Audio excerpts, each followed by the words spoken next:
ultimate EV performance, it's no longer sufficient for a brand to merely give its electric vehicle a drive motor on the front axle to add to the one at the back. As Audi's two e-tron S models show, ideally you'd want 3 motors. The result is more power, more grip and better handling. It's all good. It's been over 40 years since Audi redefined performance driving with its Quattro all-wheel drive system. With this e-tron S model, you could argue that the brand has redefined it once again for a very different era, this being the world's first electric vehicle to use 3 drive motors.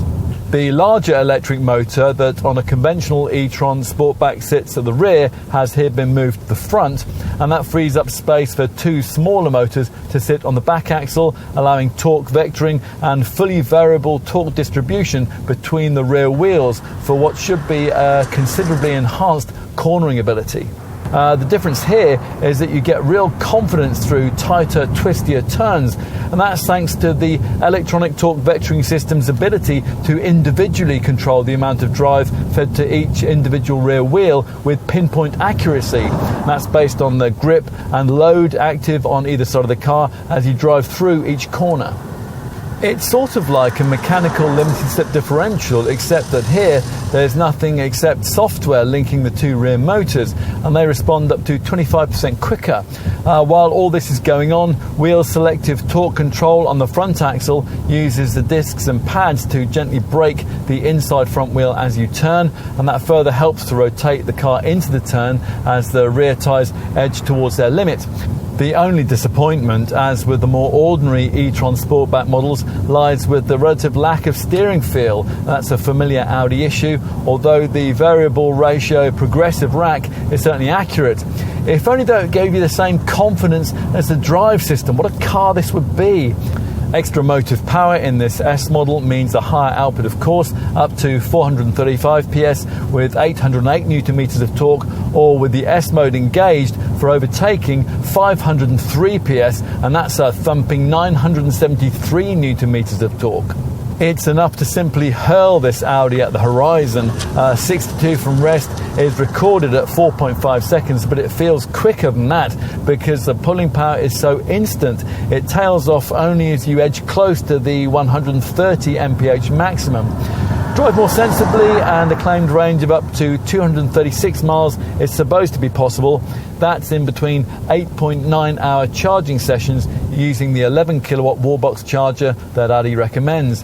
If you're lucky enough to find one of the rare 150 kilowatt public charging points, up to 95% of battery capacity can be replenished in just 50 minutes. In this S specification form, the e-tron Sportback sets itself apart with key silver trimming features, most notably for this S-specific front bumper, which features that colour for the spoiler lip and for the air intake surrounds. In profile, more S-specific silver trimming features for the side sills and the door mirror housings. Nice touches include the optional virtual mirrors, L-shaped pods which protrude on aerodynamic stalks, replacing the ordinary door mirrors, and also the inclusion of charging flaps on both sides of the car behind the front wheel arches. They feature copper-themed e-tron branding, and they neatly open with a push of a button. At the rear, where there's model-specific badging, the upper edge of the bumper and the lower diffuser both gain more striking silver finishing with S trim. This potent-looking diffuser stretches the width of the underside with a distinctive design signature that's intended to draw the eye to the absence of exhaust pipes. Inside, this S model is set apart by these Valcona leather-trimmed Super Sport seats with their diamond stitching and S embossing, and by little touches like the S embossing on the gear shifter, the illuminated S-branded door sill scuff plates, and by a subtle red surround for the stop-start button. There's a race-style flat-bottom steering wheel too, through which you view a 12.3-inch virtual cockpit instrument binnacle screen upgraded to Plus status, which means you can select a more focused extra e-tron Sport single dial layout. Okay, let's take a seat in the rear.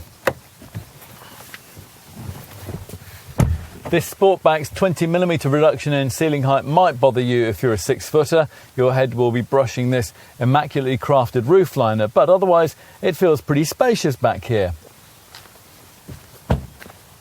We'll finish with a look at cargo space. Now there is a compartment under the bonnet, but since that's only 60 litres in size, we'll ignore it and focus on the boot area.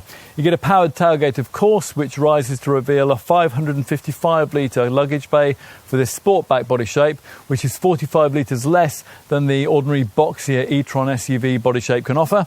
There's also a useful underfloor storage area. Fold down the rear bench, which folds conveniently in a 40-20-40 split, and 1,595 litres of capacity is freed up.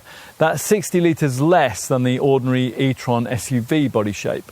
So what's the bottom line here? Well, having a twin motor system on the rear axle and a single motor up front doesn't just deliver huge performance and impressive traction, it also significantly enhances the fine level of control that can be used to thread this e-tron model through a series of corners at speed.